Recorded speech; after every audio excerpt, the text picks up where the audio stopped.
what is quantum computing and how does it work?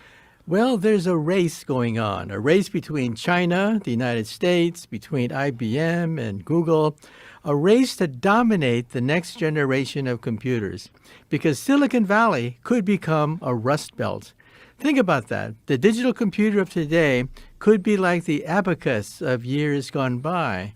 We're talking about the computer of today could become obsolete with this race to perfect the next generation, which is quantum computers. Instead of computing on transistors, we're computing on atoms. Think about that. This is the ultimate computer.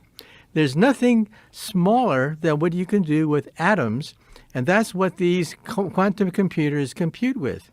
And it raises all sorts of problems. The CIA is worried that quantum computers will break right through the CIA and any kind of a barrier being placed around your secrets. Industries are going to be created out of nothing. Medicine is going to be turned upside down. Energy production, society, entertainment, every aspect of society will be changed with quantum computers. And that's why there's this race, a race to perfect the quantum computer. How far from the finish line do you think they are? We're still years away. First of all, we've actually built one. Different companies are fielding quantum computers. They're kind of primitive, but some quantum computers are actually millions of times more powerful than our supercomputer for certain definite tasks. But it may take another decade or so before we get all the kinks out and it becomes part of everyday life. But it's going to change everything in the same way that the transistor changed everything. The world economy, medicine, art, science, everything was changed with the microchip. Same thing with the quantum computer. It's very difficult for us. There's only been a few science fiction authors who have been able to do this successfully, where they can accurately predict what the future is going to look like.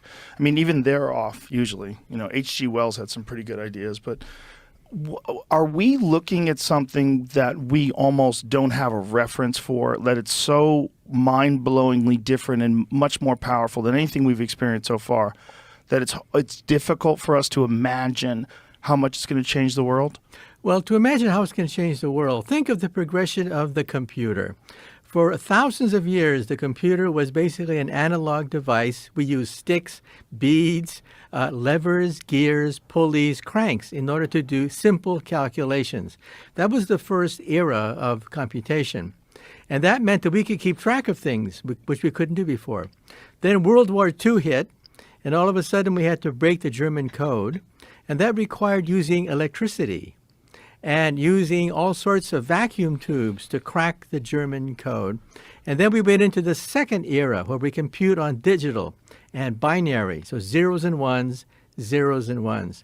Now we're entering the third era, a natural progression from gears, levers, pulleys to vacuum tubes and transistors, and then to atoms. This is the final step in the evolution of the computer. When we compute on atoms, these are atomic computers, nothing more powerful than that. Whew. So when you think about how much it would change life as we know it, that's when things get difficult to understand, right? Because if we think about just trying to imagine what it would be like living in New York City in 1820, and then imagining what it's like today, 200 years later, they would have never been able to guess. What kind of things is this going to change? Everything. For example, think of biology and medicine. To test a drug, what do? We get thousands, hundreds of different kinds of petri dishes, put the drug in, put the tissue in, and just cross your fingers and hope and pray that of these thousands of dishes, one of them will create a super wonder drug. That's why it costs upwards of $1 billion to market the next wonder drug, because it's all done by trial and error. Now, think of putting that in the memory of a supercomputer, a quantum computer. It analyzes whether or not germs can be destroyed by this substance at the speed of light. Not just one dish, but hundreds, thousands of dishes of these things can be tested at the same time in the memory of a computer. So we're talking about digital medicine. digital chemistry, virtual chemistry. Think about that. Chemistry without chemicals, biology without biology. So that's the beauty of this technology, that we can mimic atoms, we can mimic molecules, and do virtual experiments in the memory of a computer rather than using test tubes like we used to do, that we still do today. And we could possibly see things that are just theoretical right now, like with medicine, like regenerating limbs or regrowing spinal tissue for a person who's been paralyzed, things along those lines. In fact, even immortality is on the table.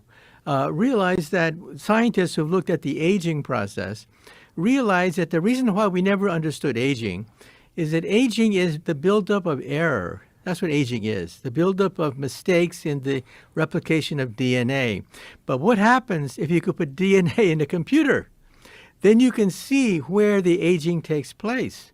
And then we can begin perhaps to slow down the aging process, maybe even become immortal. What about reversing it? What about old women become young hot ladies again? I think Well, that'd be a problem. everything's on the table because we're talking about changing the fabric of life itself. You know, the greatest quantum computer is Mother Nature. Think about it. How does Mother Nature do photosynthesis? Yeah. How does Mother Nature create trees and flowers out of nothing? Right. It's all chemicals and molecules. That's what quantum computers can do.